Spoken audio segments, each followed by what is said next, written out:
Confina aí que já vai começar mais um episódio do nosso podcast e dessa vez eu tenho o prazer inenarrável de receber o cara que é uma das pessoas no mundo musical e no mundo mundial que eu mais amo na face da terra. Samuel Moreira Mello, tudo bem com a vossa pessoa? Tudo bem, cara, muito obrigado, é um prazer estar aqui. Inclusive, é um cara que se vocês um dia quiserem ter coisas contra mim, olha nosso direct. Você assim, nossa, o Jean tem esse tipo de humor? É esse tipo de humor. Ele é o cara pra quem eu mando os memes, aqueles memes. Os memes quebrados. Cara, pra quem não teve o prazer de te conhecer, o que você faz hoje? Quais são suas atribuições musicais? Bom, é bastante coisa, né? Meu nome é Samuel Mello, eu tenho neste momento 36 anos. Olha só quanto tempo a gente se conhece, 36 anos. Bom, hoje em dia eu toco violino, né? Toco violino profissionalmente já há 19 anos. Eu toco na Orquestra Gru Sinfônica Municipal de Guarulhos, onde eu sou espala há alguns meses. Toco também na Orquestra Sinfônica de Sorocaba, na Orquestra de Câmara Leste Harmônico, na Orquestra Filarmônica Sinos Azuis. Ah, meu Deus do céu, eu tô esquecendo alguma coisa. Na Sinos Azuis você espala também? Também. Ok. Eu conheci o Samuel como espala. É verdade, né? Lá na Estadualzinha, muitos anos atrás. Muitos anos antes eu não sei, mas alguns anos antes da gente se conhecer. É verdade. Inclusive, eu vou deixar aqui essa pergunta. O Jean, lá no Festival de Bragança em 2008, né, que a gente se conheceu lá, você falou, posso conversar com você depois? Eu falei, pode. E nunca me falou o que ele queria falar. Eu tô esperando isso até hoje. Cara, minha memória não é das muito boas, não. Mas muito provavelmente, o Samuel ele é culpado. O Boninho do nosso podcast, Afina aí, está aqui, que é o nosso chefe, nosso boss, que ele me dá bronca aqui no ponto, às vezes, quando eu esqueço de falar. Inclusive, ele já tá me dando bronca aqui agora. Porque eu esqueci de falar uma coisa interessante no início, que cara, olha só o nível desse podcast. Sim.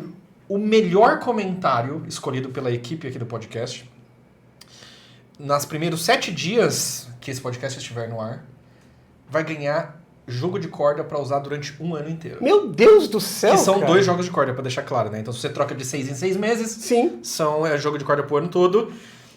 Pra você concorrer, é só você fazer um comentário sobre o que a gente tá conversando. Eu concorro também, se eu comentar? Eu acho que isso daria conflito de interesse e as pessoas talvez iam achar que é marmelada. Não, mas é ótimo, falando sério, é ótimo, cara. Então, ótimo. assim, inclusive é o jogo de corda semi-pro. Sim. Não, semi-pro não. É semi-pro que chama? Orquestra semi-pro, você viu que eu tô sabendo legal. Que foi você que me falou que tava bem legal. Sim. Me falou, na verdade, não. Eu vi você postando nos seus stories. Sim, ficou muito legal. Ficou muito legal mesmo. Vamos entrar por aí? Ok. O que vocês conhecem hoje como a Orquestra Pro e a Semi-Pro, eu testei sem saber lá em 2022. Quando a loja era lá lá em Guarulhos, acho que foi a primeira sede, né, da loja lá. Foi muito legal, porque eu fui lá falar de uma certa corda aí que eu tinha conhecido lá. Seria legal se vocês trouxessem. Aí o senhor Oliver chega pra mim, usa isso aqui. Aqui você pode falar nome de marca, tá? Pode? Tá. Então tá bom. Eu fui falar, eu não quero desmerecer a outra. Claro. Mas assim, era uma corda simples, porém de boa qualidade, assim. Eu cheguei lá, Clau, experimenta essa daqui e você me diz o que acha. E eu fiquei de cara. Porque é uma super corda boa. Era a semi-pro ou Não, era a Pro. Tá, okay. A Pro. Hoje em dia ela é a Pro. Antes ela era projeto tal, não tinha nome. E cara, foi muito legal. Porque eu coloquei pra testar, assim, tudo bem, vamos testar a corda, faz parte do processo. E eu fiquei surpreso com a qualidade, né? Porque ela tem uma qualidade comparável às boas cordas europeias. Que a gente já conhece aí, que tem, sei lá, a Alfa U, por exemplo. Alfa U e tônica. Tônica, isso aí. Né? Eu falei, que legal. E eu usei de verdade, tá? Usei até acabar. Eu faço com corda o que eu faço com tênis, né? Eu uso até acabar. Até acabar, vamos explicar pra galera. Até acabar não é necessariamente até estourar. Exato. A corda, como ela é um elemento de vibração, ela tá vibrando, qualquer coisa que vibre vai perdendo a sua capacidade elástica com o tempo. Né? Então, depois de um certo tempo, a corda começa a ficar com um som meio opaco, porque ela já não está vibrando direito. E é natural, é desgaste de material natural e isso acontece. E assim, eu fiquei muito feliz de saber que aquela corda foi aprovada e se tornou o que a gente tem aqui hoje como a Orquestra Pro. Porque realmente, eu falo sem ele não ganhou a cachê, gente. Não mesmo. Eu coloquei aquela corda e eu usei até o fim e eu fico feliz de ter uma corda de qualidade e que seja acessível. Porque eu vou falar para vocês, a gente toca em orquestra, 19 anos, não sei o quê, a gente toca bastante. Né? Ainda mais que eu tô trabalhando em 5 lugares, né? Só tocando. Caramba. Aí qual que é o negócio? Gasta. Não tem como, gasta, o material gasta.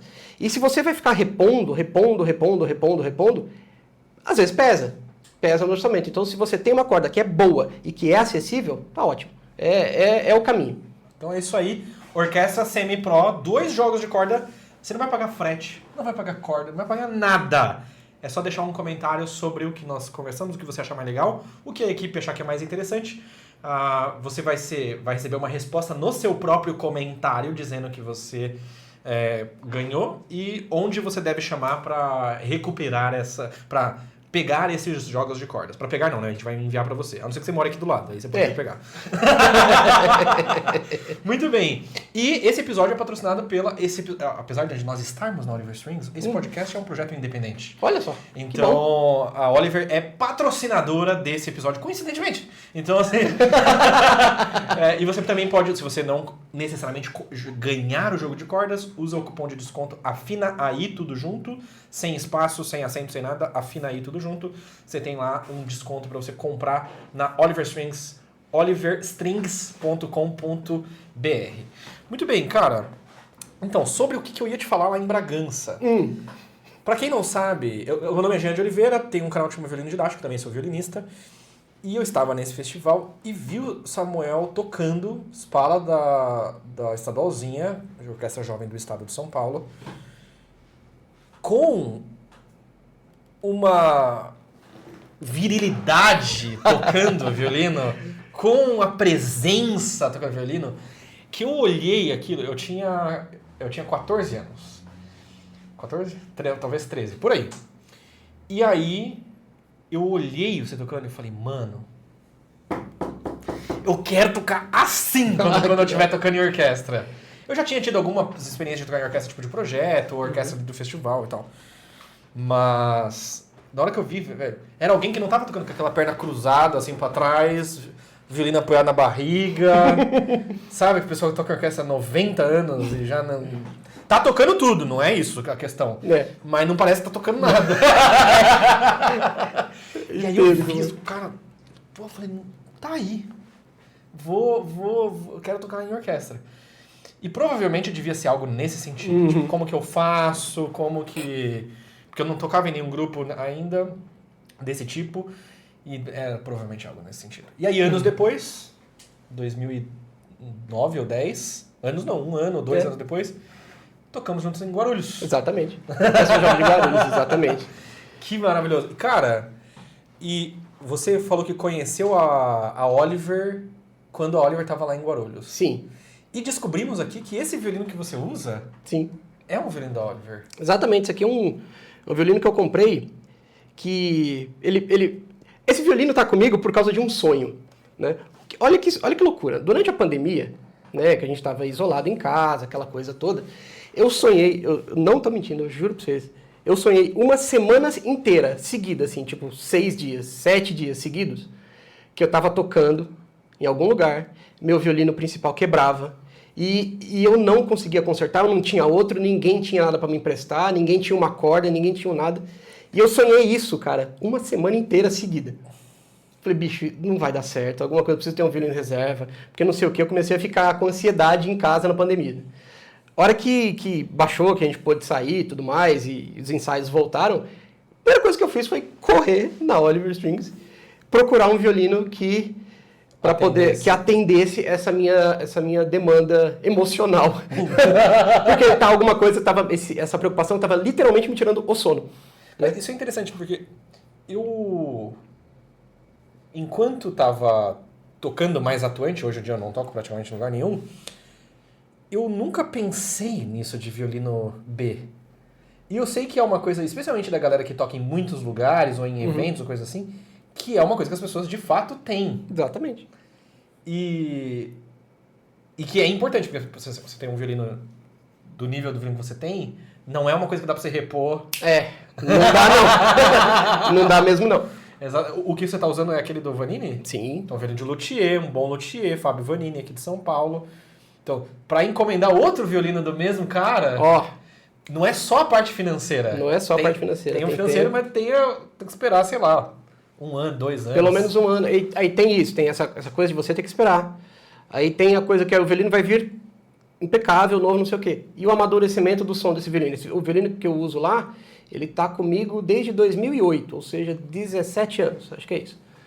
Você vai ficando velho, qualquer coisa na sua vida faz quase 20 anos. Né? Então, assim, mas tá comigo desde 2008. Então, assim, é um processo de amadurecimento muito grande do som, da minha técnica, tipo, tudo mais. E eu fiquei preocupado muito, eu falei, não, eu preciso ter isso aqui. Por exemplo, você falou dos profissionais. Vou falar dos professores, colegas do Teatro Municipal. Está ali no centro de São Paulo, é uma orquestra de altíssimo nível, eles usam instrumentos de altíssimo nível, eles tem os armários lá, seguros, eles deixam o instrumento guardado lá e tem outro instrumento para estudar em casa. Porque você não vai ficar arriscando sair na rua com o teu instrumento à toa. Não precisa, é um risco que podendo não correr, é melhor. E aí eu vou explanar os coleguinhas. Vai. E nem todo mundo tem o violino em casa, só deixa o violino lá mesmo. Pra não dizer que é a maioria. Do Teatro Municipal, na verdade, eu não sei. Sim, eu sei. Da OSESP eu sei. Meu Deus. Sim, talvez. Tem a galera que não leva. E não tô falando isso como demérito. É porque a galera que já tocou tanto violino na vida, ou tanto instrumento na vida, que eles resolvem as coisas lá mesmo, ou no ensaio, ou no camarim, e deixa lá. E engraçado você falar isso, os caras deixam o violino. Cara, o Zesp ensaia, tipo... Todo dia. Eles ensaiam todo dia. Terça-feira 2 ensaios, quarta-feira 2 ensaios, quinta-feira ensaio de manhã. E às vezes, quando o repertório é muito complicado, tem ensaio na segunda também. Uhum. Então assim, os caras estão todo dia lá. Então meio que... Né, é um instrumento de trabalho e fica no trabalho. Exatamente. Eu lembro, meu professor, o cara que foi meu professor por mais tempo, é violinista lá. Cara, ele absolutamente nunca levava violino pra casa. Nunca. Mas, assim, às vezes ele levava quando ia me dar aula no apartamento, e aí ele levava pra dar aula. Pra dar aula, só. Não, e é muito louco o teu professor, cara, porque ele... Florian Christian. É incrível, tipo, ele não levava o violino pra casa. Parecia que ele nunca tinha soltado o violino da mão. Parecia que ele nunca tinha solto o violino da mão. Tocando ali tudo. O Florian é uma das pessoas mais impressionantes que eu conheço tocando. Sim. É o cara que parece que de fato nasceu com o violino na mão. É desse jeito mesmo. Ele desse jeito toca mesmo. qualquer coisa. Assim. Ele fez aquele concerto que teve do Isaí lá, sabe? Sim. E... Eu não tava conversando, não tava mais conversando com ele nessa época, mas alguém me falou, Jean, ele levou o violino pra casa, 2, 3 dias antes. E é impressionante. Ele é impressionante. Né? Aquela coisa, tem pessoas que têm um diferencial, cara. O Florian é um desses, porque olha, que coisa incrível. E quando você foi atrás desse violino como violino B, voltando para esse assunto, sim, o que você estava buscando exatamente? Eu estava buscando um violino que fosse, primeiro, fácil de tocar. Né? Que um violino, assim... violinos são como pessoas. Né? Tem gente que é muito boa, mas é difícil de lidar. Você precisa aprender a lidar com a pessoa. E tem gente que é legal e é fácil de lidar. Esse violino é legal e é fácil de lidar. Fácil de tocar, né? Eu estava procurando um instrumento que ele me atendesse respostas de dinâmica. Quando chamamos o Samuel, nós não sabíamos disso, tá? Eu contei aqui na porta. A gente não sabia disso. Ele só chegou aqui com o violino escrito orquestra e a gente ficou assim, ué. Eu tenho o violino da Oliver desde essa época. E eu estava procurando e foi muito legal porque eu comprei um instrumento num dia. Foi no ensaio da orquestra, eu acho que eu voltei para casa com 2 violinos, o meu outro e esse aqui.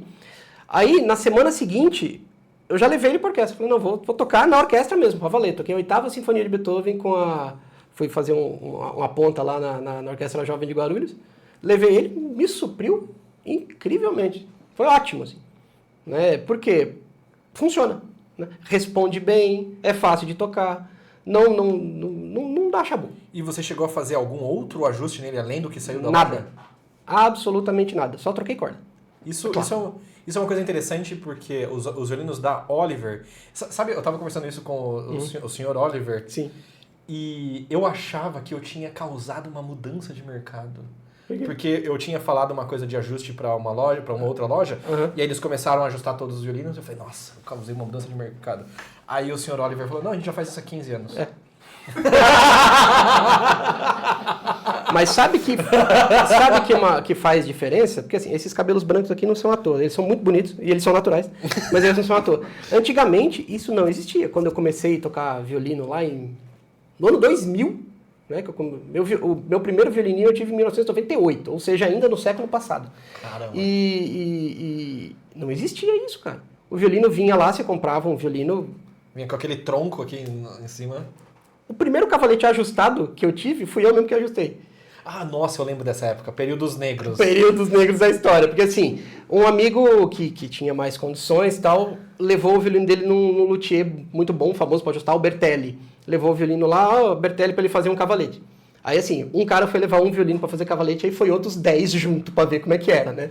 Foi muito legal. A excursão lá pro ateliê do Bertelli. Aí chega lá, ele recebeu a gente super bem e tal, fez o trabalho muito bonito e tal, e falou, as medidas do cavalete, tal, beleza. Aí eu cheguei em casa, peguei uma régua, assim, uma régua escolar, né, que não é exatamente o instrumento mais preciso do mundo, mas é o que tinha, e fui medir. Tava diferente, eu tirei o cavalete, não faz isso. Aquela régua escolar que começa no 0, mas o 0 é 1 centímetro depois do início. Tem uma doideira isso, né, mas foi o que eu usei, né, eu peguei lá, tirei, soltei as cordas, tirei o cavalete, não façam isso, mas eu fiz, tirei, e fui lá medindo, aí lixava um pouquinho, tudo na lixa.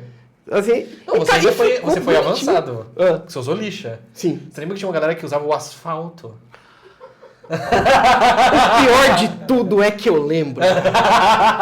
Eu lembro de um professor, cara. Eu fui ver um professor uma vez, não vou dizer quem é.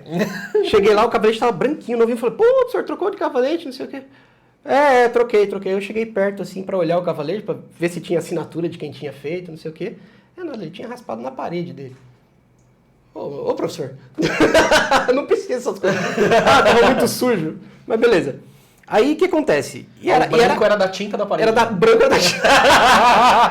Aí o que acontece? A gente, não, tudo bem.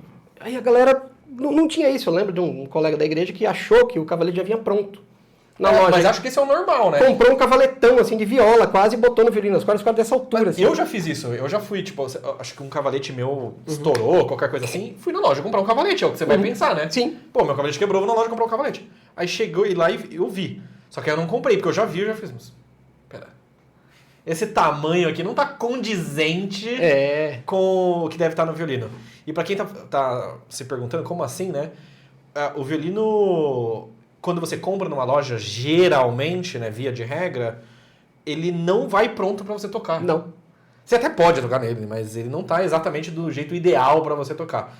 Porque tem um tamanho do cavalete, um jeito de fazer as cravelhas, pestana, alma, etc. E aí no Brasil não tinha isso. É porque em lojas fora você tem os violin shops. Sim. Então você compra direto na loja de violino e tem o cara lá que fica ajustando o dia inteiro. No Brasil, não existia isso até, sei lá... Até bem pouco tempo atrás. E ainda não existe, na verdade, se a gente for falar do macro, do Exato. geral. E aí algumas poucas lojas começaram a fazer esse trabalho e a Oliver é uma que tá fazendo maravilhosamente bem, tanto que nem... Tá até aqui ainda a marca de fogo Oliver Strings. Tá aqui. Não, e é verdade, eu comprei e eu uso mesmo, né? Não é um instrumento que fica guardado, relegado, assim. Eu tava falando pro senhor Oliver... Você veio de algum ensaio, alguma coisa Sim, assim? eu tava dando aula. Ok. Tava dando uma aula e aí... É um instrumento excelente para mostrar, porque além de tudo, né, isso é outra coisa. Mais próximo da realidade do aluno. Sim, mais próximo da realidade do aluno. E ainda tem muito instrumento igual vendido sem ajuste. Aí chega lá uma criança, um jovem lá de seus 10, 11, 12 anos, com a corda super alta, o cavalete, as cordas tudo soltas. Você fala, não, que isso? Não pode ser difícil, né? Aí eu pego um instrumento ajustado, falo, toca aí pra você ver. Iniciante. Não precisa dizer, não vai perceber a diferença. Vai, porque não vai doer. Porque não vai doer, exatamente. Não vai doer. Né? De apertar a corda. Exato. E faz toda a diferença, cara. Faz toda a diferença. Eu só comecei a evoluir bem em violino, mais rápido, isso lá, eu tinha cabelo preto ainda, quando eu peguei um instrumento realmente bom, né? Eu tinha um instrumento que... Histórias da vida, né? Eu tinha aquele primeiro instrumento que eu ganhei lá em 98, fui com ele até bastante tempo, aí precisei de outro violino melhor, peguei um outro violino melhor, que foi esse que o menino levou lá pro Bertelli ajustar, ficou comigo um tempo. Aí, eu tava precisando ter o meu próprio instrumento, né? Pra devolver o instrumento da pessoa que me ajudou tanto e tal. E que já tocava em orquestra e tudo mais, eu precisava de um instrumento que fosse meu. Aí eu consegui, por intermédio de professor, a ajuda da família, e muito lero-lero ali no ouvido do cara que vendeu, me vendeu um violino alemão lá. Que era assim, era um bom violino, me ajudou muito, mas ele era praticamente, ele era um... Sabe quando desenho animado que passa o caminhão por cima e vira uma coisa reta, assim, vira um tapete? Aquele violino era quase isso, porque ele era todo quebrado. Ele estava todo quebrado e ele foi todo remendado.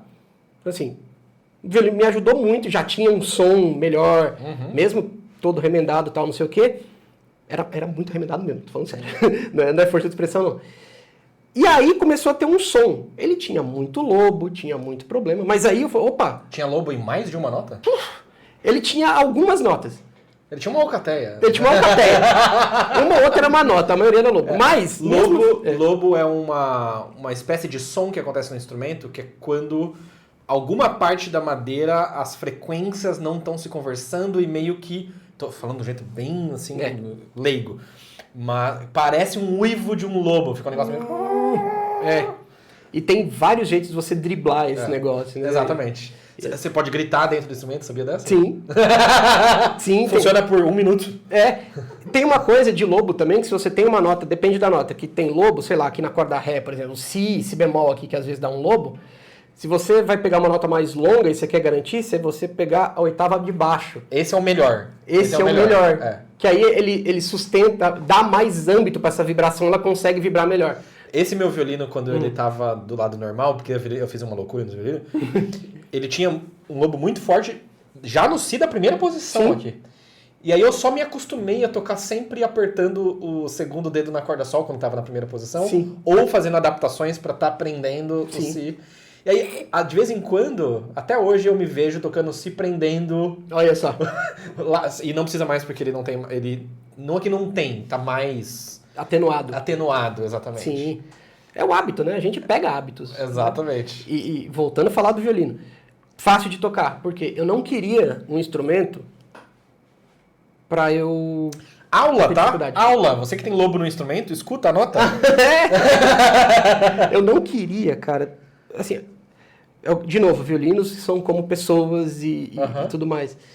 Eu não queria um instrumento que eu precisasse dele, sei lá, num momento que o principal tivesse algum problema ou qualquer coisa, e eu tivesse que me adaptar muito para tocar. Porque tem isso, que aí você pega, não, essa nota aqui é ruim, então peraí, deixa eu fazer isso aqui, deixa eu fazer isso aqui. Eu não queria isso. Quando você toca o mesmo violino por muito tempo, você aprende as manias que você precisa para aquele violino. Exato. É igual conviver com pessoas. É igual. Exatamente. Cada violino, mas é violino de oficina, é violino de fábrica. São todos diferentes. É inacreditável. São todos diferentes. Muita semelhança, mas tem aquela coisinha, porque é madeira, né? Outra, desculpa, compra violino de madeira, gente. Cara, o que tá saindo de violino de plástico é um negócio assim inacreditável. Cara, ô chefe, não tem violino de plástico aqui não, né? Claro que não. Ah, tá, ok. Podia comprar um. Podia comprar um, pra quebrar. Aqui não! Porque apareceu pra mim esses dias um violino, chegou um menino, eu quero fazer aula, ganhei o violino da minha tia, não sei o que, tudo bem. Beleza, fui dar aula pro menino. Aí eu tô vendo que o violino não afina, cara. Tipo, mas violino novo, tudo bem, ele até acostumar com a pressão e tal. Cara, o negócio envergou. Assim, envergando, porque as cordas eram de verdade. A única coisa que tinha de verdade era o cavalete, que era de madeira, e as cordas que eram as cordas comuns, cordas de metal. O corpo era de plástico, o braço era de plástico. Eu tenho em casa. Tudo eu vou trazer, era plástico. Você já viu, não? Eu já vi com um braço de plástico. Não, era tudo. Porque o mesmo corpo, ele parece de madeira, mas ele é tipo um compensado de plástico. É um compensado de plástico. E é horrível. Aí eu comecei dando aula pro menino, primeiros movimentos, não sei o quê. A coisa já não sustenta a afinação, mas tudo bem, nesse momento, tal, não sei o quê. E o violino fazendo assim, entortando, a corda subindo. Aí eu cheguei pra mãe no final da aula e falei, ó, esse instrumento não é instrumento de madeira, vai começar a dar problema e vai começar a dar problema aqui. Porque vai soltar o espelho, que também era de plástico. Era tudo plástico. Não faz isso. É encaixado. Zé. Gente, não faz isso. Não. O barato sai caro, porque além de não prestar, não sai som nenhum daquilo, é um som de plástico, né? Ele não aguenta, ele não vai aguentar ser tocado. Mas, ó, quer começar? Começa com de laminado, pelo menos. Sim. Pelo menos. Pelo menos é madeira. Que já é honesto. É honesto. Por preço que é honesto, né? Claro. Inclusive, na nossa patrocínio, tem violino de R$600 que já vai ajustado. R$590 se você pagar à vista no Pix ou boleto. E se usar o cupom AFINAI, ou se você conhece outro podcast, usa o outro cupom lá, você consegue ainda mais desconto. Sim. Outra facilidade, né, cara? E de madeira, tá? E é de madeira, cara. É de madeira. Porque não tem como. Instrumento tem que ser madeira. Por mais simples que ele seja, até o mais espetacular violino do universo, tem que ser de madeira. Assim, você falou que o seu primeiro não tinha nada desses ajustes. Nada. Você lembra qual foi a sensação inicial de você pegar um violino que funciona? Cara, eu acho que eu não tinha muita maturidade para pensar nisso. Mas eu tenho ainda em algum lugar 1 milhão de backups, porque eu tô aqui desde que, né, há muito tempo. Mas tem uns backups lá de umas gravações que eu fazia com os amigos na casa dele. E eu lembro que era um som, eu conseguia tirar um som bem doce daquele violino, era um som gostoso de tocar, né? Depois que ajustou, depois que eu vi lá, aí essa coisa, não era mais um violino cheio de manias, né, para citar o Raça Negra. O negócio começou a funcionar e ficou gostoso de tocar, né? O prazer é importante. O prazer no fazer, né? Exato. Né? O prazer de você tocar uma nota e achar aquilo bonito é importante. Eu acho que é só assim que a gente aprende. Né?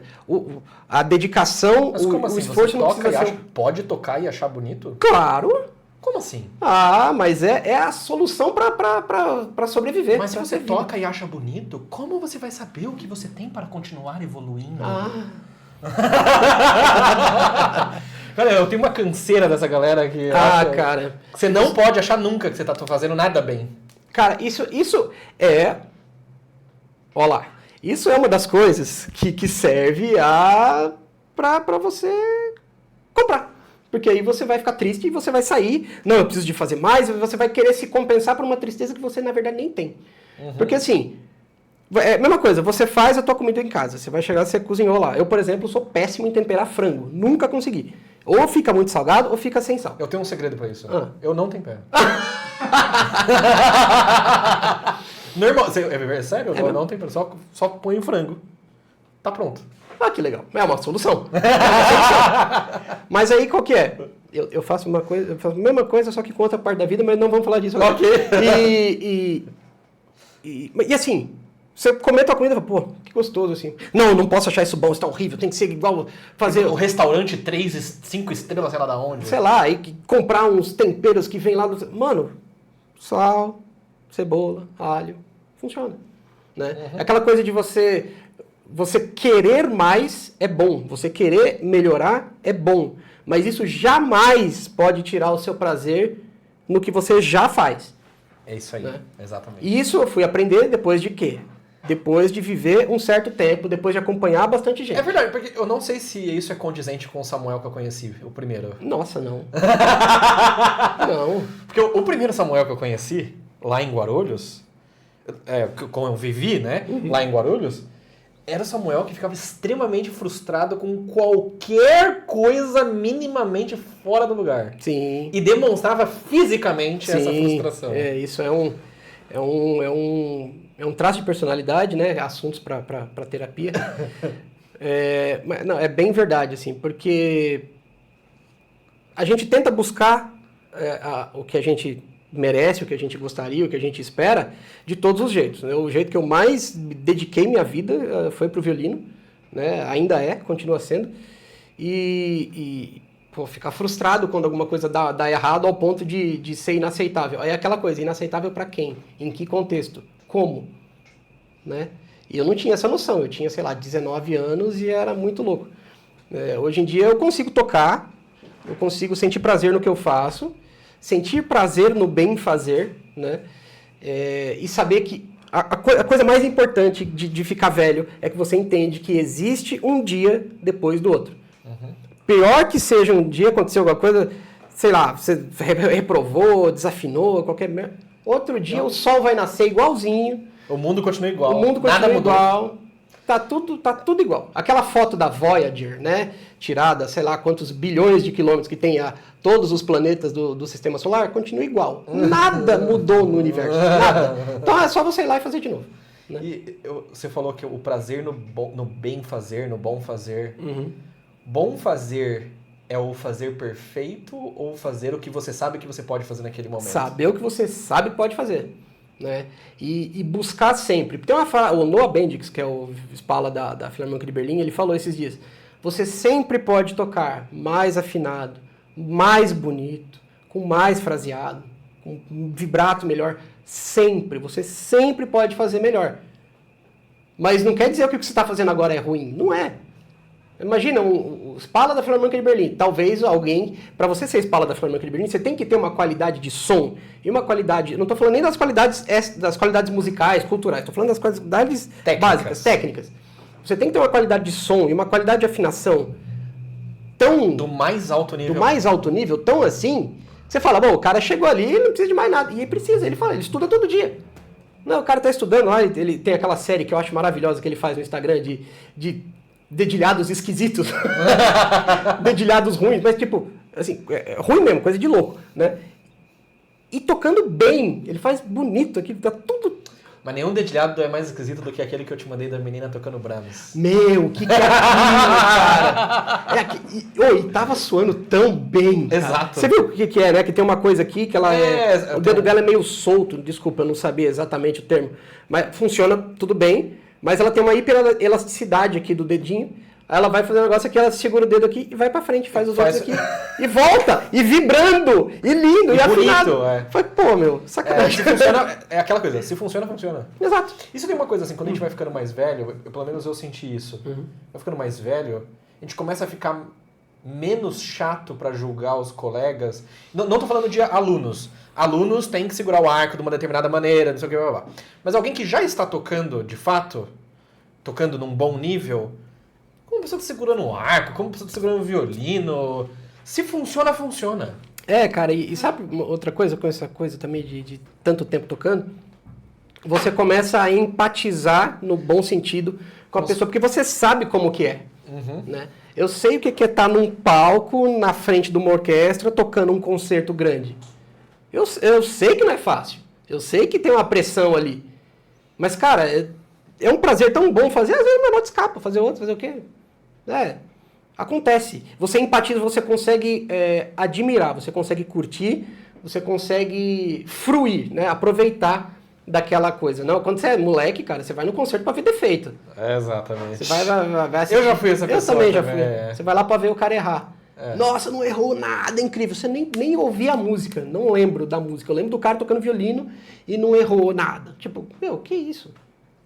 Ou o cara fez um concerto às vezes maravilhoso, a pessoa fez um concerto maravilhoso, mas o arco tremeu lá naquela parte. Mano, que bobagem, né? Como é que é bobo, cara? Como é que aí aquela nota lá, nossa, e dizem que é uma grande violinista. Eu lembro, eu não sei o que você tá falando, eu lembro disso.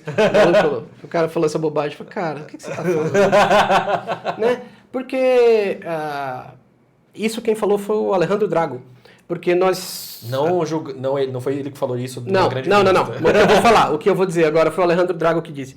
Porque nós e acho que mais uma geração para trás, é a galera que foi educada, teve o ouvido educado por gravação. Né? Antigamente as pessoas iam nos concertos, né? Ainda vão, mas antigamente era a opção que você tinha era ir no concerto ou ouvir um concerto ao vivo pela rádio ou pela TV, claro, que era a sua percepção era mais real. Exato, você vai lá, né? Você vai lá, você vai ouvir, você vai ver, você vai sentir o calor da sala, Você tô falando, lembra do concerto do Mozart, que tava 450 graus dentro daquela igreja? E eu lá de pé assim, falando, não desmaia, não desmaia, né? Então, e as pessoas tinham essa percepção real do que é fazer. Escutando o fraseado, toda a pessoa na plateia, nossa, que frase será que ele tá pensando? E não desmaia. Não desmaia. Não desmaia.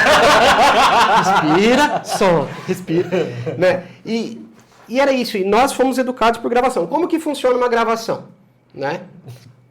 Você vai lá, tem um take geral, você toca do começo ao fim, aquilo, vamos aquecer aqui, fazer a primeira só pra... Aquilo já tá gravando. Você grava um take geral. Depois você volta fazendo pedacinho por pedacinho. Aí, se onde tem um lugar que tem uma cadência do instrumento, que o instrumento toca sozinho aquele trecho, sai todo mundo, depois que já gravou tudo, sai todo mundo e você grava sozinho, só você. Aí você vai o que vai fazendo? Vai montando os pedacinhos. O melhor trecho daqui, põe aqui, o melhor pedaço disso aqui, foi esse. Calma, eu tô escutando o Jorge. O Jorge tá falando, não, mas tem aquela gravação que foi... Não estamos falando daquela gravação, Jorge. Então, Jorge, aí começou um movimento chamado Live Recordings. Porque tinham muitos artistas lá no começo do século XX, da explosão das gravações, né? Primeira metade do século XX ali, que eles eram contra a gravação, porque isso aí não é verdade, não sei o quê. Aí, maestros e solistas começaram a aceitar contratos de gravação, porém, concertos ao vivo. Então, assim, você vai lá, a gente vai fazer o concerto, você vai gravar e vai vender se você quiser. Aí começou, tinha esse movimento das gravações e o live recording. Você tem um grande expoente das gravações puras, assim, que tinha na gravação uma forma de arte, que é o Glenn Gould, pianista. Né? Um pianista muito louco do século XX, assim, tocava um absurdo, mas ele era tão perfeccionista que ele queria o fraseado, o ataque daquele jeito, tal que o palco já não era suficiente mais. E ele passava o dia no estúdio gravando quase que nota por nota para sair exatamente a música que ele queria. Você quer uma informação a mais que talvez mude um pouco a sua percepção sobre ele especificamente? Ah, meu Deus, vai lá. Não para pior. Sim. Não é que os palcos começaram a ficar complicados para ele ser perfeito. Ele tinha distonia. É mesmo? Ele só não conseguia mais tocar do jeito que ele queria tocar. É sério? Por isso, e tem vários registros de pessoas falando o quanto que era insuportável gravar com ele, da quantidade de vezes que tinha que repetir para sair do jeito que ele queria, mas não era só por uma questão musical. Eu não sabia disso. Por questões físicas ele não conseguia. Olha só, cara. Tá vendo? Mas é uma coisa que, assim, normalmente quem vai saber ou é quem vai estudar muito especificamente a vida dele... Sim. Ou quem tem distonia e começa a pesquisar, né? Talvez, como história da música é um produto do século XIX, essa contação de histórias e tudo mais, talvez seja essa parte que me chegou, que ele era um artista tão irrequieto, assim, foi usado pra mascarar essa parte da distonia. Exatamente. Porque até eu conheço, a gente já recebeu lá no podcast do Grande Didático, pessoas que têm distonia e que só não falam e ninguém sabe e todo mundo conhece.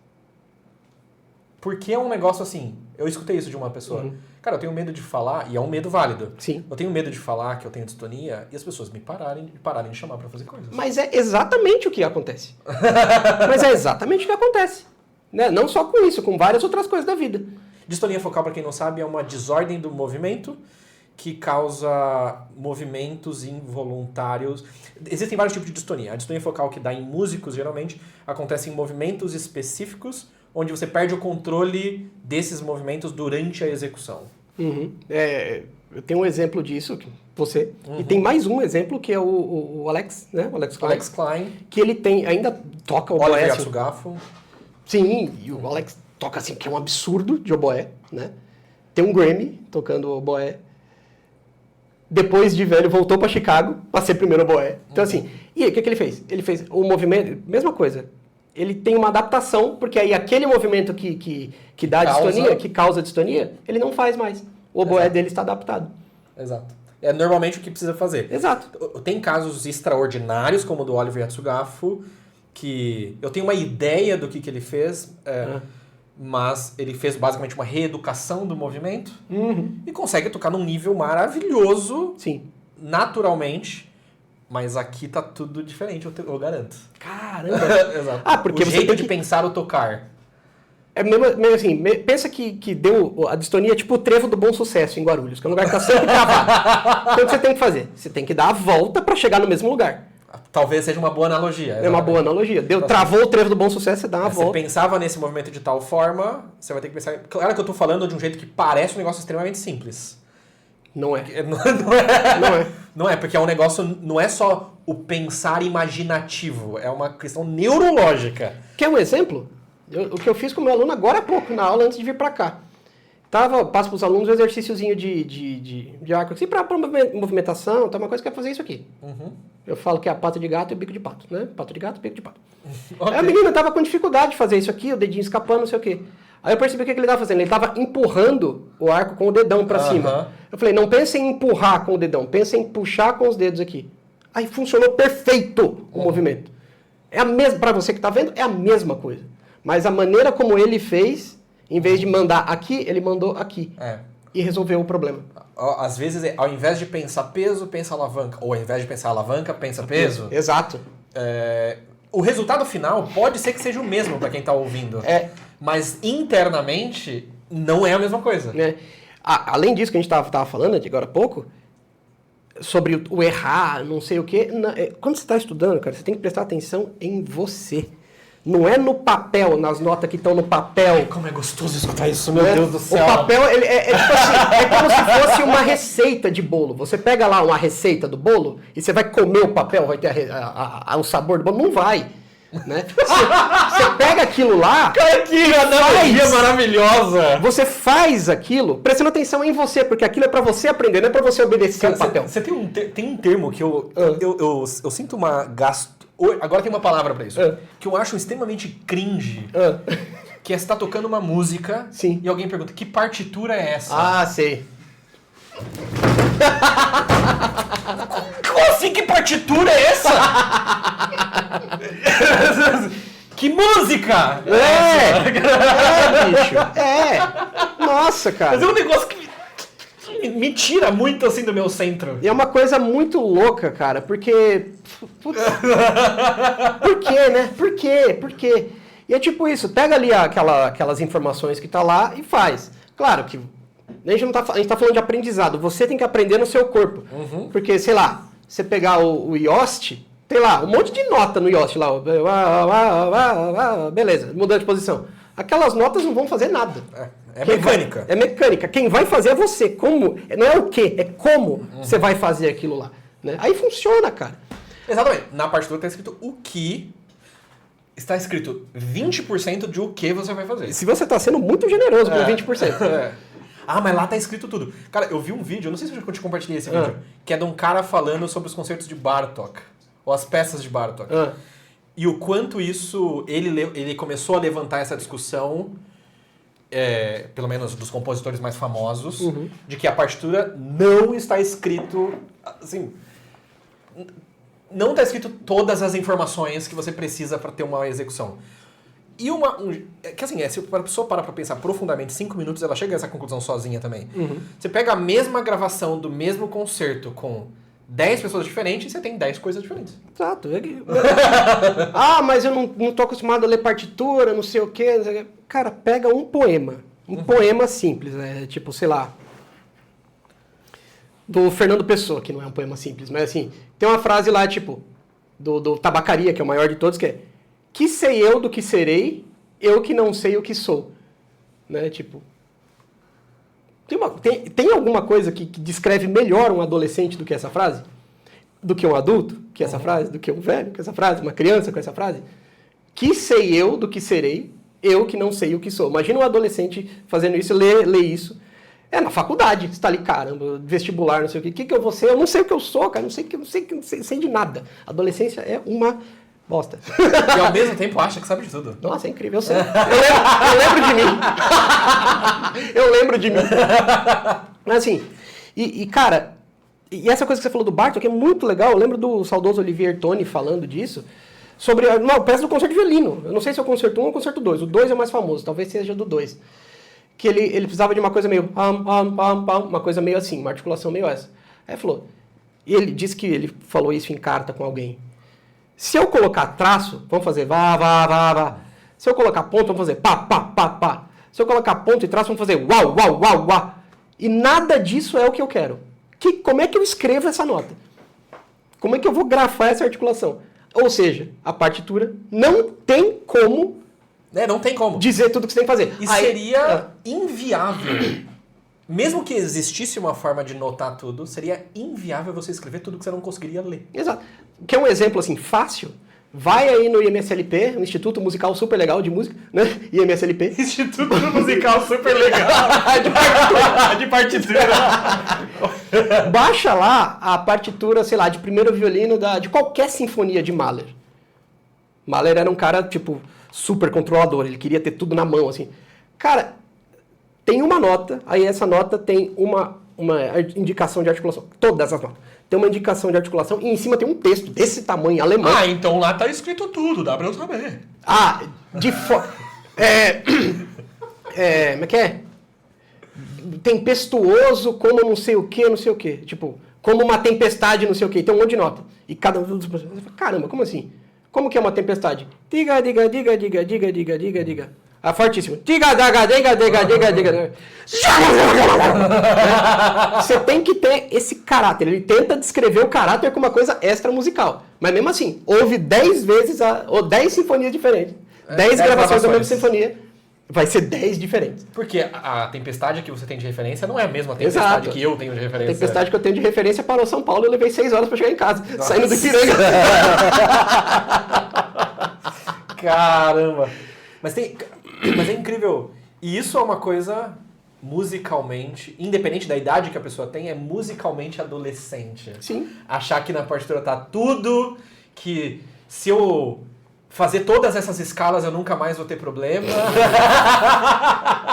Que se eu terminar o Kreutzer, minha vida tá feita. Não. A gente acredita nessas coisas, eu acho que é porque a gente precisa acreditar, viu? Não, assim, que aí tem gente que vai entender o outro oposto. Exato. Então não vou fazer nada. Não vou fazer nada. Não é isso. Ajuda, te coloca no caminho, te dá ferramentas. Sabe para que serve eu tô chegando nessa conclusão, os estudos, os exercícios, que não são a mesma coisa, escala, essas coisas. Você vai tocar aquilo. Você, primeiro adolescente, lá tá tocando, tá aprendendo, aprendeu aquilo lá, passou de lição, né? Como dizia antigamente. Para que serve aquele livro? Você passou de lição, você joga ele fora? Não, você guarda. Por quê? Lá na frente, aí você vai trabalhar em 5 lugares, aí você vai, corre, não sei o quê, você, putz, tá tudo cansado, peraí, como é que eu vou estudar de novo? Você volta para um lugar, não, aqui eu sei como funciona, tá, é tipo uma reabilitação, como é que fala? Uma recuperação mesmo, não, olha, nossa, como eu tô fazendo força aqui, não precisa, tá. Você volta para um lugar onde você conhece, é como se você tivesse jogando Resident Evil 4 e que tinha aquela salinha em que você entra lá, naquela sala, que tem uma música super legal que toca lá dentro, que você, ali nenhum inimigo entrava, você estava seguro, você podia se recuperar, usar ali todos os seus itens de cura e não sei o que, e ali você estava, opa, beleza. Ali você volta para um lugar onde você consegue se recuperar para continuar em frente. Né? Qual que é o sentido da evolução no violino? Para onde você pode voltar para ficar de boa. Tô aqui, cansei, volta para cá, aqui, beleza. Volta daqui.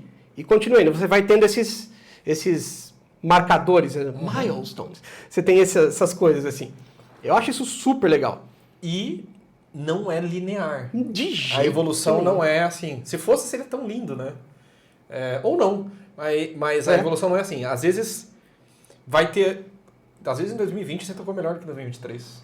Mas, mesmo que não tenha parado de estudar. Exato. Porque a vida vai acontecendo e assim como o violino é orgânico, nós somos, nossa cabeça é. Sim. Suas prioridades mudam. Às vezes você tocava em uma orquestra, você tinha mais tempo. Às vezes não é nem o tempo que você tocava como violino, você tinha mais tempo livre para descansar. E o descanso é super importante, porque violino é uma atividade física. E poucas pessoas falam mais abertamente sobre isso. É tipo, cara... Você tem que estudar todos os dias, 4 horas por dia, para sempre, senão você não vai conseguir tocar. Exato, não. Você precisa descansar. Cara, nesse sentido, meu sonho era ser o Florian. Desde sempre. É. E ele falava isso assim, Jean. Ele falava assim, Jean, você realmente quer estudar violino 4 horas, 5 horas por dia para sempre? Tipo... Estuda direito, cara. Estuda direito, cara. 4, 5 anos, estuda direito. Do nível que eu estava, né? Estuda direito 4, 5 anos. Que você não que você não vai precisar estudar mais, mas você não vai precisar se matar mais.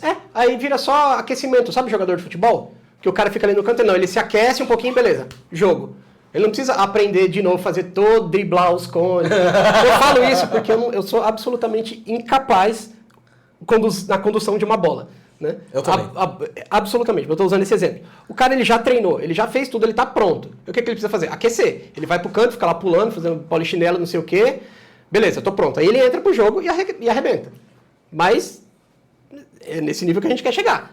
De estar pronto aqui, não, eu preciso aquecer aqui, tocar uns 5 minutinhos, tocar umas notas, beleza, vai no palco e resolve. Tem violinistas que fazem isso. Grandes, assim, solistas que fazem isso. Assim como tem grandes que tem que estudar 4 horas por dia para sempre até o final da vida. Exato, né? Porque o Heifetz era um grande atleta do violino, né? Jascha Heifetz. Ele estudava, ele tinha a rotina de estudo dele certinho, não estudava tanto tempo, não estudava aos domingos, tem todo aquele rolê. E, se eu não me engano, essa informação pode não estar verificada, então não confie 100%. Mas eu acho que ele teve, tipo, 1 ano sabático, onde ele não pegou no violino. Pode ser que sim. Eu lembro de ter visto isso, se eu não me engano, em um dos documentários que fala sobre a vida dele. Talvez tenha sido porque quando ele não era tão novo assim, ele já tinha seus 45, quase, ele teve uma situação lá em que ele foi agredido, né, que ele levou bateram nele aqui, no ombro dele, né? Tanto é que acho que foi aí que ele começou a jogar tênis, para reforçar o ombro direito, foi o ombro direito, era a mão do arco. E ele precisou se recuperar disso, né? Das formas foi o exercício, que ele jogava tênis e tudo mais, para movimentar o ombro, não sei o quê. Tanto é que você pega os últimos vídeos do Heifetz, você vê que ele já não consegue mais levantar o ombro aqui. Né? Ele já está com o ombro mais baixo, ele está começando aqui, para poder chegar no talão, né? Quem tem essa coisa também é o Pellman. Você já viu os vídeos mais recentes do Pellman? Ele cozinhando em casa. Não vi. Tem um vídeo dele cozinhando em casa que ele tá lá, bota a câmera em frente. O Pellman é muito caseiro, deve ser muito legal. Assim. Ele bota o celular assim, tá conversando, não sei o quê. Vou fazer uma receita de tal coisa, ele tá fazendo assim. Aí ele pega a espátula para pegar o que ele tá mexendo, ele faz isso aqui. Ele pega aqui, levanta com o braço esquerdo, ele levanta o direito assim, para mexer lá o negócio. Eu vi recentemente alguns vídeos dele tocando. E, claro, o Pellman é um senhor. Eu já não sei, ele tá com 80 anos. Então, ele é um 80 senhor. anos. E eu lembro de ter visto ele ter ficado emocionado com alguma coisa relativamente recente, onde ele já estava tremendo muito para tocar violino. Que ele tá com tremores, né? Especialmente na mão direita, que é onde dá para ver mais, né? Por causa do arco. Sim. Mas também já vi vídeos recentes dele ainda tocando bem. Sim. Então deve ser alguma coisa meio que de períodos, medicamentos, porque assim, é uma pessoa de idade, né? Então assim, tem dias... Se nós que não somos... A gente tá no meio do caminho. A gente tem dias melhores e dias piores. Imagina uma pessoa que é mais sensível. Porque assim, com 80 anos a pessoa tá com um corpo mais sensível. Apesar de, né, tanto avanço, medicamentos e tudo mais, o Pellman, ele teve a paralisia infantil, a poliomielite, né, que ele teve? Acho que sim. Com 4 anos de idade, poliomielite, eu acho. E ele perdeu o movimento das pernas e tal. O que tem? Ele usou durante muito tempo muleta. Por isso que ele tem uma mãozona desse tamanho, né? A mão dele parece uma pizza. Né? E eu achava que ele era alto. Não é. Ele não é alto. Mas ele tem uma mão gigante. Porque desde criança... Sabe, eu sou igual aquelas pessoas que fazem uma masterclass e falam que foi aluno. Sim, eu falo. Então... Faz 2 masterclasses com o Baldini. Fui aluno do Baldini. Não faz isso não, tá, gente? Escreve lá, de masterclass. Então eu fui aluno do Perman, no curso de verão que tem lá, da Julia, o Dorothy Delay. Aluno não, foi um Q&A. Mas eu tô zoando porque tem gente que fez um Q&A. Fui aluno do fulano. Você fez um cachê uma vez numa orquestra e falou, não, pertenceu a tal orquestra. Tocou com a orquestra. Isso. Ok, bem, mas... E, cara, a mão dele abriu, né? São anos ali, sabe treinamento específico? É isso. Pega um violinista idoso. Tem um exemplo aqui de um grande professor aqui em São Paulo, que eu acho... Ele é bem senhor já, é o professor Uwe Kleber. Né? O professor Uwe Kleber, o corpo dele se moldou em volta do violino. Porque ele tá lá, ele tá assim, o ombro dele já é meio assim, aí eu acho que ele nem tava segurando o violino, não, ele tava com o violino na frente, tava tocando, aqui de trás não dava pra ver. Cara, que doido. O Will Kleber é impressionante. Faz muito tempo que eu não o vejo, mas eu toquei na Letari na época que ele tava de espala na Letari. Sim. E chegava, tava ele comendo flash, assim, 5 minutos, ok, tô pronto. Com quantos anos? 80 já. Por aí, é. Por aí ele tava com 80 anos, isso faz um tempo já. E ele continua tocando violino até hoje. E, da última vez que eu vi, tocando bem. Bem pra caramba. Tocando bem. Foi aluno do Max Rostal, né? Tudo ali. E aí? A gente tá falando vários nomes, né? Flash é o nome de um grande pedagogo do século passado que escreveu... Que um aluno dele, Max Rostal, escreveu um livro de escalas baseado em como o Flash escrevia escalas. E citamos também Gaillard Yost, que é um outro pedagogo desses que tem esse monte de exercício. Uhum. Inclusive hoje, eu ia te falar depois, eu comprei finalmente o Yost original? Não, o Galamian. Galamian, ok. Eu tinha ele por uma cópia acadêmica, né? Uhum. Vamos dizer dessa maneira. E hoje eu finalmente... Uma cópia acadêmica, que não é igual ao Xerox. Exato, que não é igual ao Xerox, não é a mesma coisa. E hoje eu finalmente comprei o livro original. Por que é importante ter isso? Né? Exato o que a gente estava falando. Você chega lá, não, peraí, eu faço, sei lá, pão de queijo. Mentira, não faço. Mas vamos supor que eu faça pão de queijo há, sei lá, 20 anos. Chego lá e tal. Aí um dia eu quero lembrar como é que é, vai que vai vir uma visita, vai que eu tô... Como é que era mesmo? Que eu vou fazendo no olho. Como é que era mesmo? Aí você pega lá, olha, tá, era isso aqui. Não, tá certo, tô fazendo certo. Né? Ou, opa, tinha esquecido disso aqui, ó, 1,5 colher de sal. Né? Meia colher, é 1,5 colher. Esses detalhezinhos é sempre bom você voltar lá. E uma outra burrice que a gente tinha quando era moleque, essa coisa de acabou. Ah, mas não tá perfeito ainda, eu não vou seguir pra frente enquanto não tiver perfeito. Não vai ficar perfeito. Não vai. Que você precisa ir pra frente pra depois voltar. Pra poder voltar e entender. Uhum. Isso eu vi, finalmente... Não significa... Professor é fogo, né? Mas é verdade. Ai, meu professor então não tá me passando para outra lição, então eu posso ir para outra lição? Não, não pode, porque ele tá esperando determinadas coisas de você nessa lição que não é perfeição. Ele tá esperando, sei lá, que você caia com o terceiro dedo no lugar, que você faça aquela mudança de posição direito, que você faça a abertura do antebraço direito, que você toque no talão sem rachar. Ele tem algum objetivo, e se não tá claro para você, pergunte qual é o objetivo que ele tem. Ele tem algum objetivo para você com aquela lição, que não é a perfeição naquele momento. Não é. E demorei de entender isso, que tipo... Eu fui começar a perguntar pro professor para que servia cada coisa lá em 2009, assim. Antes eu... Não, por que eu tô fazendo isso daqui, né? Não assim. Eu cheguei pro professor e falei, professor, eu lembro do 8 do Kreutzer, né?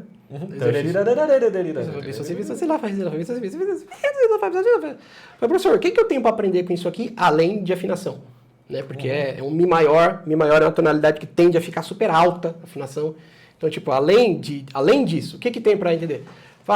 Tem o détaché, tem a troca de corda, tem as emíulas no meio feito com... como é que eu vou explicar o que é emíula? Emíula é um deslocamento do tempo forte, assim, que dentro de um compasso que é 2, em vez de fazer 1 do TK56, 1 do TK56, dá pra fazer 1 do T4, 1 do T4, 1 do TK, pum, e dá o mesmo número de notas, né? Dá 12 notas igual, só que eu divido de outro jeito para ficar parecendo que tem três grupos de 2, ou grupos de 3, ou grupos de 4. Exato. Dá para fazer de 6. Ou dá pra fazer uma bagunça, assim. E isso, tudo isso, sem alterar a mecânica, não sei o quê. Aí eu comecei a perguntar, porque antes era, não, é isso, não sei o quê. Isso me chegou o quê? Me deu dor, me deu frustração, me deu um monte de coisa ruim, que não precisa. Aí eu comecei a perguntar. Em nenhuma lição... Nenhum bom professor está esperando perfeição. Ele tá, se for um bom professor, ele está esperando coisas bem específicas, na verdade. Exato. Que às vezes você está com a cabeça preocupada em outra coisa, falando, não, beleza, vamos para a próxima. Não, deixa para lá. Tem coisa que tem que deixar para lá. É igual pão. Você amassa, deixa descansar. Aí ele vai crescer. Por isso que tem professor que bate. Meu Deus! Você sova. Deixa descansar o aluno agora. Aí ele volta traumatizado, com medo e consegue. A função civilizatória do medo, né? É brincadeira. É brincadeira, mas acontece. Mas acontece. E assim... E não é certo, não estamos defendendo isso. Exato, de jeito nenhum. Porque assim, tem coisa que você tem que deixar amadurecer. Quer um exemplo? Te dou um exemplo fácil. Estuda aí a tua escala, sei lá. ou tua pega de arco, e faz, e desce, e vai, e insiste. Aí começa a ficar cansado. É igual uma palavra que você começa a repetir muito, ela começa a ficar esquisita. Perdeu o sentido. Aí você larga isso, sai, vai no banheiro, vai tomar uma água, não sei o quê, depois volta, pega e toca. Sai. Um exemplo, uma coisa que eu já fiz com alguns alunos e que dá super certo, quando o aluno começa a ficar muito bitolado com alguma coisa específica. Especialmente quando o aluno começa a aprender o vibrato.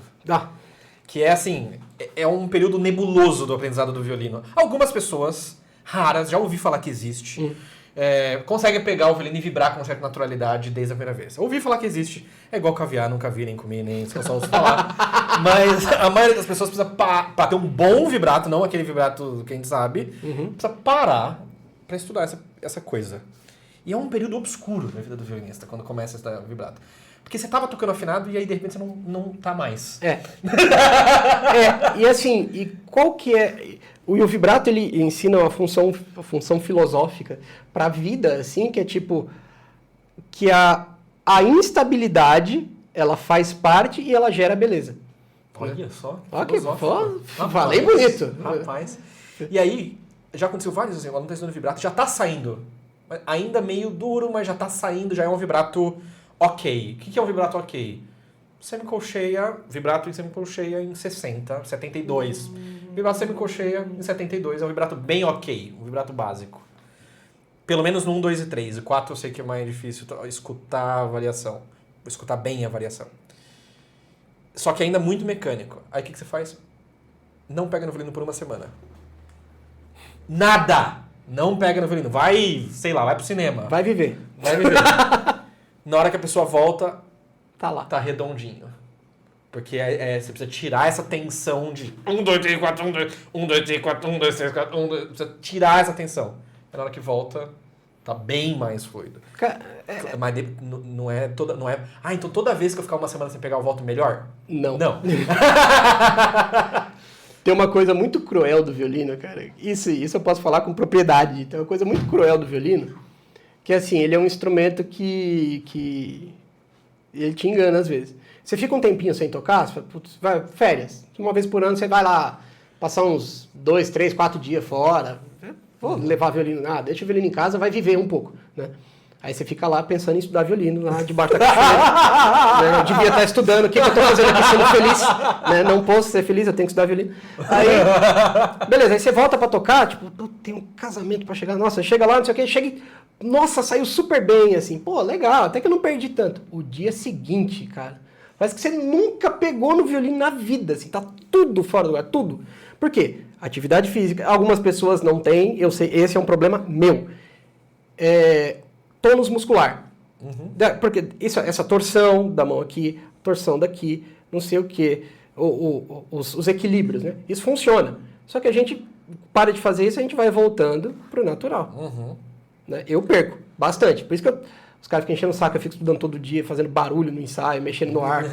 O maestro tá falando lá, corrigindo alguém, e eu tô assim no arco, né? Tô lá fazendo exercício pra quê?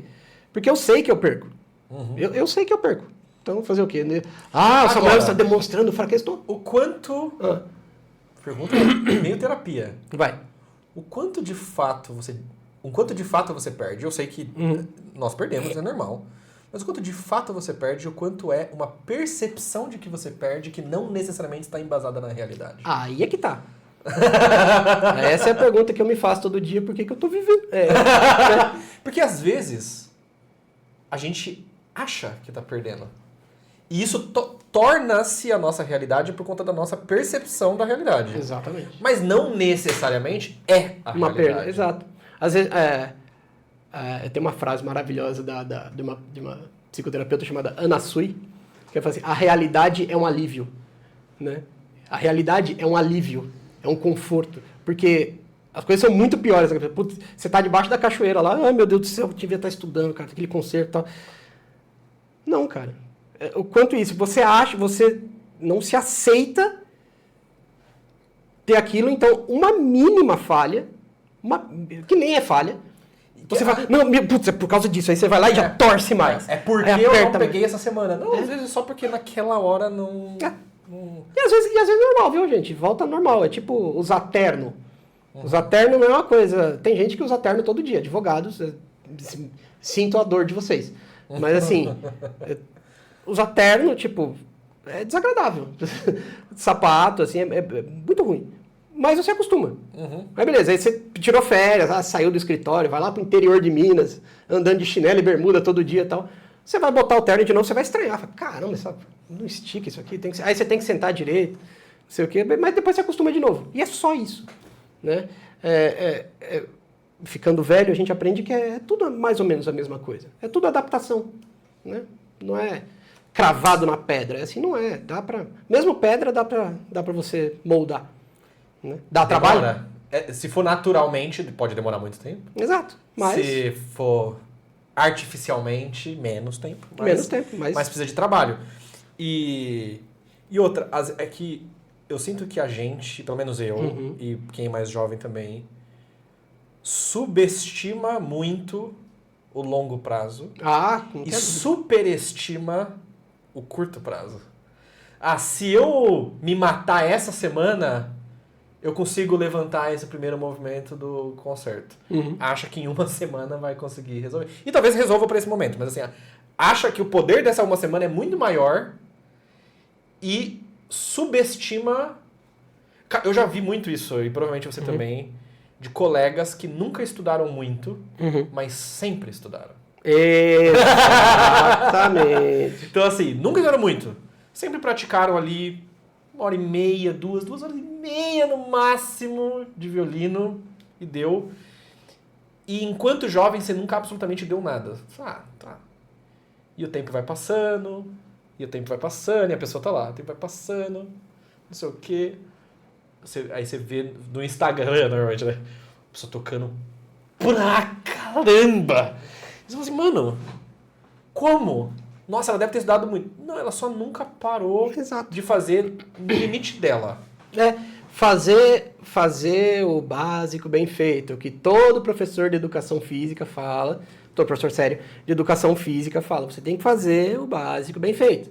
Né, que eu andei seguindo uns maromba aí na internet, né? Aí eu pensei, cara, você não tem que ficar, sei lá, fazer de jejum de 48 horas. Pegar o leg press e fazer supino no leg press. Não precisa fazer isso.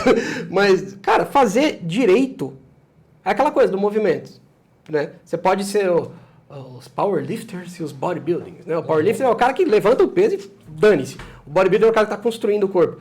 Ser violinista de longo prazo é ser bodybuilder, você está construindo o teu corpo ali. Né? Ou seja, né? Fazer estudo de trinado é bodybuilding.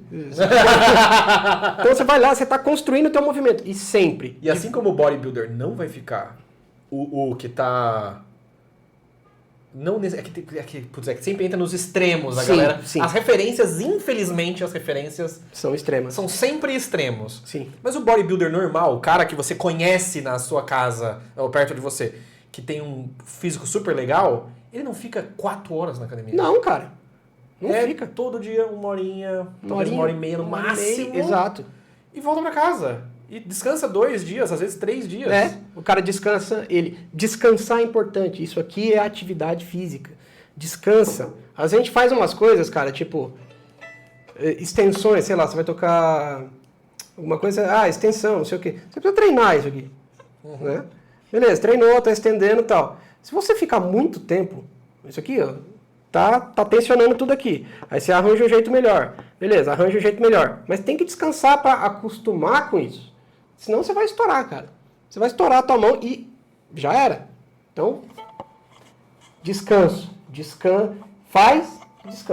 Tá? Isso tá nos estudos básicos do Flash, né? Aquele livro vermelhinho maravilhoso. O Studien. Estudos básicos. Esse de fato foi o Flash que escreveu. Esse de fato.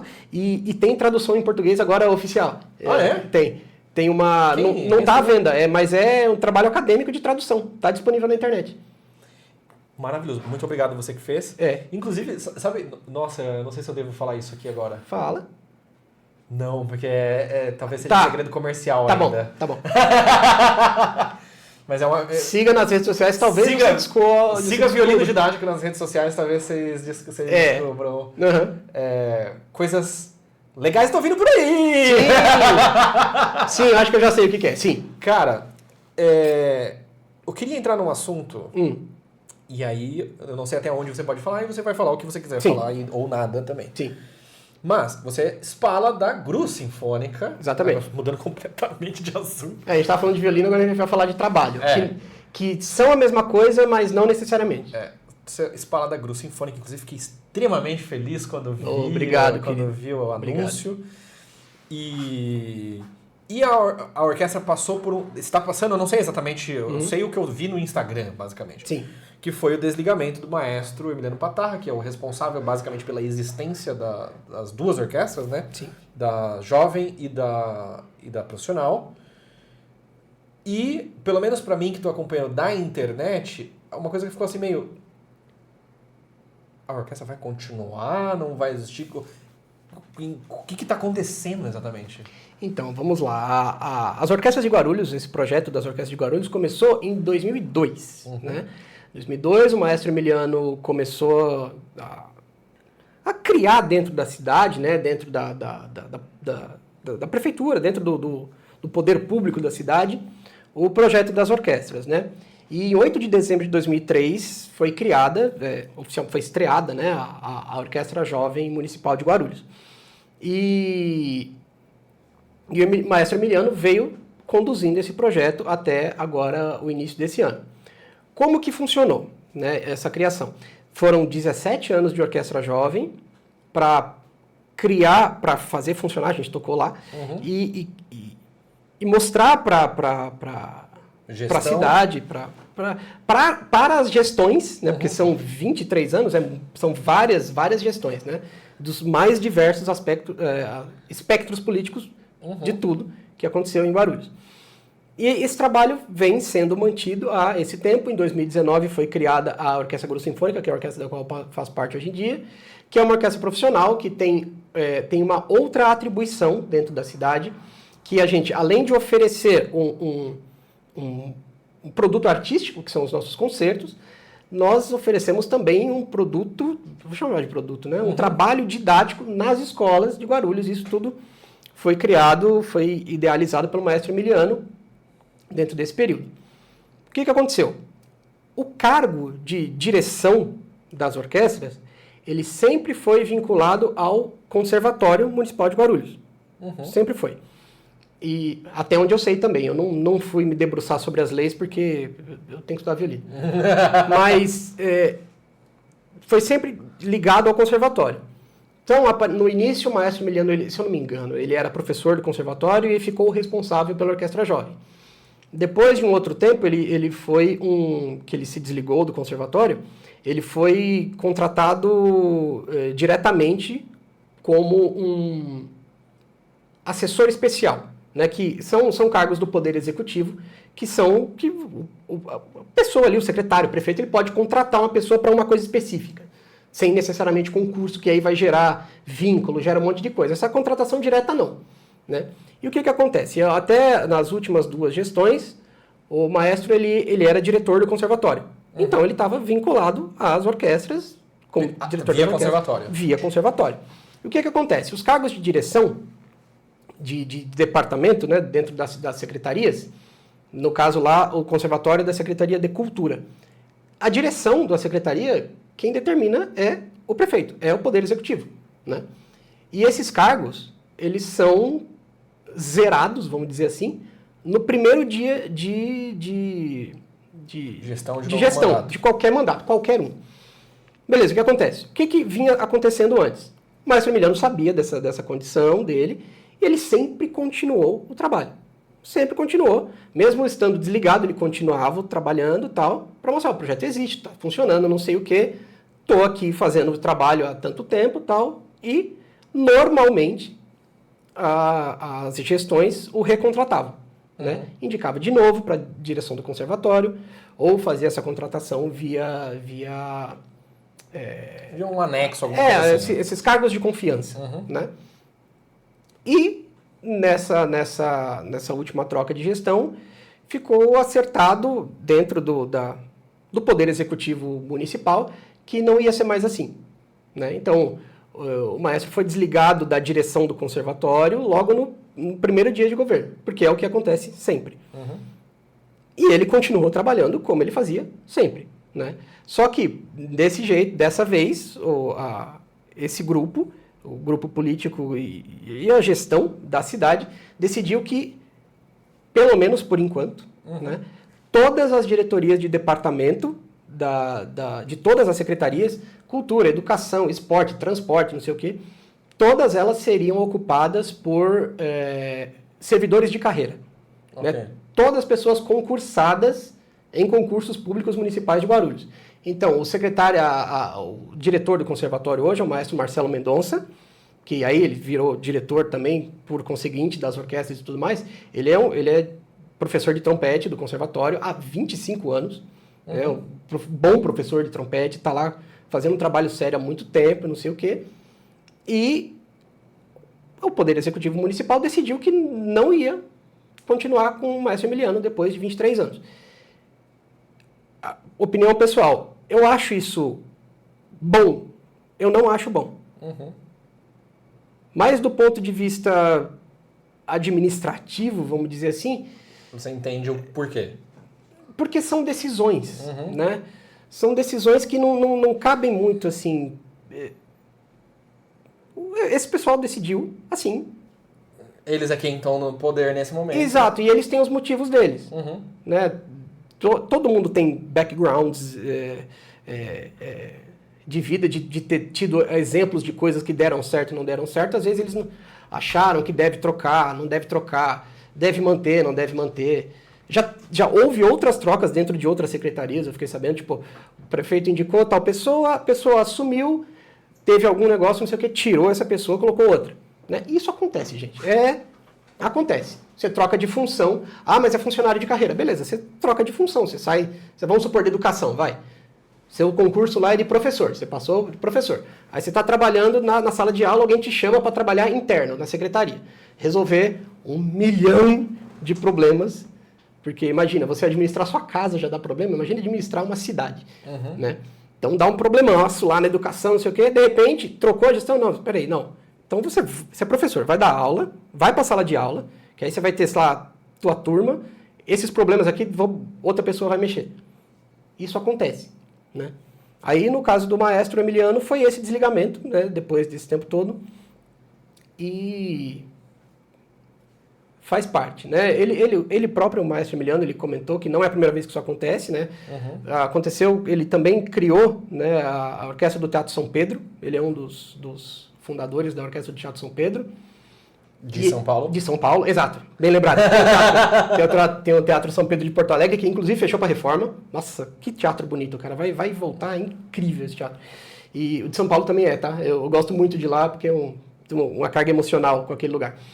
E ele, mas no caso do Emiliano, ele já teve esse desligamento. E na época ele até elogiou lá a troca, porque é natural, um grupo para crescer, passar por outras trocas, e é isso. O que eu posso dizer do momento que nós estamos agora? A orquestra continua, os programas educacionais continuam, e é isso aí. Ok. É isso. A gente tem esperanças, né, de grandes realizações artísticas, assim, e do crescimento da orquestra e tudo mais. Nada disso seria possível sem a determinação do maestro Emiliano nesses anos todos, não só lá em 2002 de criar, porque o Emiliano não criou a orquestra e ficou assim, né? Era sempre batalhando pelas orquestras, pelos músicos, né? Os esforços que a gente sabe que ele fazia, de, às vezes, né, ajudar o músico pessoalmente. Já aconteceu comigo. Comigo também. Né? Dele ajudar pessoalmente você para poder estar no ensaio ou para poder voltar do ensaio. Ou para poder comer. Então, assim, esse esforço todo foi por ele, e hoje a gente tem essa estrutura que já, vamos dizer assim, vai caminhar sem ele. É uma coisa que ele mesmo falou pra gente, tipo, cuidar do que eu criei não é me desrespeitar, cuidem, né? Então, tipo assim, e tem outros projetos, ele é diretor da Filarmônica de Marília também, orquestra que eu também toco, mais um. Eu sabia que estava esquecendo uma orquestra. Não tem espaço para todo mundo, porque os caras ocupam 6, 7 espaços. Eu sabia, cara, tava faltando uma Marília, eu estarei lá, né? E mais outros projetos. Então, assim, que é um trauma, assim, que pensa vamos fazer um relacionamento longo. São 23 anos, né, gente? Não é de um dia para o outro, assim.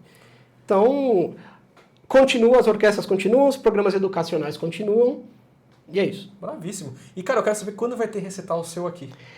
Olha só, eu tenho uma informação importante.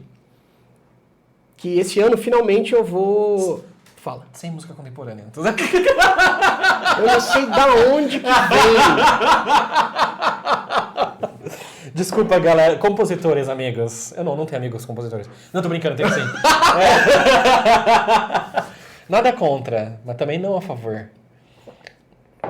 Esse ano eu vou fazer... A galera contemporânea gosta de você, né, cara? Sim. Oxi. Sabe? Depois eu falo por que eu fui pra música contemporânea. Mas né, o que eu vou falar não é do contemporâneo, não. Esse ano, finalmente, eu vou fazer o ciclo das 4 estações. Ok. Finalmente eu vou tocar as 4 estações. Com o Alestro? Não, com a Sinfonietta Paulista do maestro Rafael Vicoli. Uhum. Aquele mesmo compositor contemporâneo que o ano passado... Rafael Vicoli, que inclusive estamos conversando com ele lá no outro podcast, que pode vir aqui também, inclusive. Sim, né? Que compôs a peça que eu estreiei o ano passado. Ok. Que eu levei lá. Soa bem? Aquela peça que eu toquei pro Bozizio. Eu não lembro.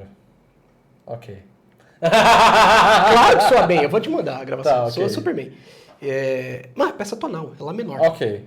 Normal, é uma peça programática normal. O Rafael é um... É porque fala música contemporânea, vai ter galera... Aí, mas música contemporânea não é só esse estereótipo que dá na sua cabeça. Sim. Eu sei, mas é difícil de quebrar esse estereótipo. Ah, cara, mas você consegue. Né? Sim, outras coisas. 4 estações. 4 estações. Você já tem lugar pra tocar as 4 estações? Então, posso falar a data? Fale. Tem dia 20 de julho, é um domingo, às 4 da tarde, no Teatro Itália. Okay. Que é lá no edifício Itália. Vai ser lindo, vai ser maravilhoso. Nada melhor que tocar Vivaldi num lugar italiano. Dia 20 de julho. 20 de julho, é um domingo, 4 horas da tarde. Ok. Né? Essa é a informação que eu recebi, essa está confirmada, então beleza. Se acontecer qualquer outra coisa, tudo bem. Siga aí nas redes sociais que você vai descobrir. Como que é a sua rede social? É @Samuel Melo Violinista, no Instagram. Tá. Um L, 2 Ls? 2 Ls. Samuel Melo, com 2 Ls. Melo, 2 Ls e é isso aí. Aí, a gente pode pensar de trazer pra cá também. Por enquanto tem um concerto. Por enquanto tem um concerto. Um concerto, dia 20 de julho. Já vê aí qual é o sábado mais próximo que tem do dia 20 de julho, de repente faz... Dia 20 de julho é sábado? É domingo. Pode ser 19? Dia 19 de julho. É. E 20 de julho você vai lá. Pode ser, tá vendo? É uma possibilidade. As 4 estações, já pensou aqui? Tem que acompanhar aí na rede social. Né? Sim, é uma possibilidade, porque o que representa as 4 estações para um violinista? Criança, um violinista começando. Cara, é tudo, bicho. Você quer dar a vida para tocar aquele solo da primavera lá, né? Uhum. Nossa! Tocar o último movimento do verão. Sim, claro. Posso contar? Eu não aguento mais isso, cara. Como não, pô? Cara, sabe uma coisa que é tão boa, que você tem tanto que estragou, tipo pistache. É gostoso, mas de repente, cara, tem perfume de pistache. Perfume de pistache. Tem cara, meu, Jesus Cristo, perfume de pistache. Sigam o Samuel. Samuel Melo Violinista? Isso. Sigam o Samuel Melo Violinista se vocês quiserem aprender muito sobre perfume. Você sabe que eu vim de perfume, que eu passei às 7 horas da manhã, então já faz tempo. Sim. Mas em homenagem ao Samuel, porque o cara ele é um sommelier de perfume e eu não uso perfume pra nada quase. Não, cara, eu gosto muito, assim, é porque eu acho que é igual música, cara, é uma arte insidiosa, né? Tipo, você não tem como escolher não sentir. Uhum. Você não quer ver uma peça, uma coisa, você tampa o olho, você vira pra lá, mas música não tem como, se tá tocando você vai ouvir. E perfume não tem como, você vai sentir. Eu conheço conheço uma pessoa que não sente cheiro. É engraçado que ele mesmo brinca, ele fala que ele é cego do nariz. Cego do nariz. Qual é o nome pra alguém que não sente cheiro? Eu não sei. Preciso descobrir, tá vendo? Ó, vou aprender isso hoje. E ele brinca com isso, que a gente fala, pra mim tanto faz o perfume que você tá. Eu falei, não, beleza. Mas assim, eu acho que tem muitos paralelos, assim, da música com perfume e eu gosto, né? Mas 4 estações é o que tá... Siga nas redes sociais pra ver, de repente, talvez não seja 19 de julho, não marca 19 de julho, pelo amor de Deus, isso foi uma data que a gente falou aqui. Dia 20 de julho, a princípio, vai rolar lá. Isso. Segue Samuel Melo Violinista pra saber mais. Mais algum recado, chefe? Não. Nenhum recado? Samuel, Você é um dos primeiros convidados que tá vindo aqui nesse projeto. Uhum. Você tinha que ser uma das primeiras pessoas. Cara, o Samuel tem muita paciência comigo, velho. É um negócio absurdo, assim. Que eu mandei mensagem pra ele segunda-feira passada. Te mandei segunda-feira passada. Samuel, o que você vai fazer no dia tal? Aí ele me respondeu no mesmo dia. Aí ontem eu respondi assim. Ontem, vulgo dia 28. Sim. Ainda tá livre? Né? E sabe por quê? Eu entendo, cara. A gente trabalha aqui uns loucos. Né? A gente trabalha pra caramba. Encontrou prazer nisso. Né? O que a gente tava falando lá atrás, de estudar e não sei o que, encontrar o prazer em estudar, em trabalhar essa coisa pra melhorar, aí a gente acaba trabalhando muito. Né? E é isso, eu tava trabalhando, tava em Sorocaba, fazendo vai e volta, então não tem problema, tá ótimo. Entre 7 orquestras, o cara arrumou um tempo para entre aulas, arrumou um tempo para vir aqui. Muito obrigado pela sua generosidade. Eu que agradeço o convite. Saiba que é sempre um prazer inenarrável tê-lo aqui. Prazer é todo meu. Siga Samuel Melo Violinista nas redes sociais, siga Oliver Strings, siga afinaai.oficial. Talvez você vá ser um dos primeiros seguidores. Porque eu acho que tem o quê? 2 seguidores? A gente acabou de criar a conta. Já tem mais? Ó, tá tirando, rapaz. Sigam. Segue o Violino Didático lá. Um abração e até mais. Valeu. Tchau.